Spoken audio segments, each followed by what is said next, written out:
আসসালামু আলাইকুম দর্শক, আমি আপার ডার্বির এক কর্নার থেকে দাঁড়িয়ে কথা বলছি।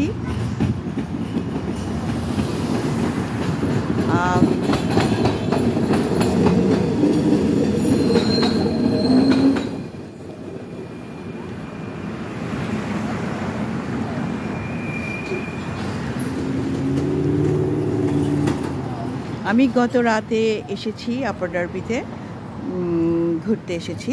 তো যাই হোক, এখানে এসে আমি খুব এনজয় করছি। আমি এখানে গাড়ি দিয়ে চলছি না, আমি হেঁটে হেঁটে সব কিছু ভিজিট করছি। ভাল লাগছে আমার, কারণ এটা হাঁটারই রাস্তা বেশি ভালো লাগে। এখানে ট্রেন, বাস, তারপর কমিউনিকেশন অনেক সুন্দর। পরপর বাস আসছে, ট্রাম আসছে, তারপরে ট্রেন আছে। এখানে ট্রেন স্টেশন, এটা আসলে একটা জাংশনের মতো, যেটা থেমেছে এখানে, স্টপেজ এটা। তো এইখানে মানুষের ঘোরাফেরা করার জন্য অনেক সুন্দর সুযোগ সুবিধা। আর আমি হাঁটতে হাঁটতে দেখলাম একটা জিনিস খুব মজা লেগেছে আমার, যে স্প্যানিশ কিছু আছে ফ্যামিলি, মহিলা আর কি, ওর বাচ্চাদেরকে নিয়ে দাঁড়িয়ে আমের ব্যবসা করছিল। আম কেটে কেটে আমের মধ্যে লবণ মরিচ লাগিয়ে, আমাদের দেশের মতো যেরকম আমরা কামরাঙ্গা রাস্তার মধ্যে কেটে কেটে যখন বিক্রি করে, তো ওরকমভাবে ওরা বিক্রি করছিল। তো আমি খুব মজা পেলাম দেখে, যে আমিও কিনবো।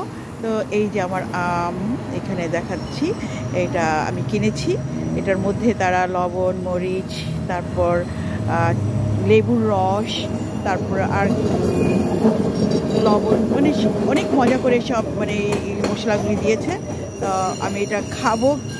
অলরেডি আমি একটা পিস খেয়েছি। ওই যে ট্রেন যাচ্ছে আবার,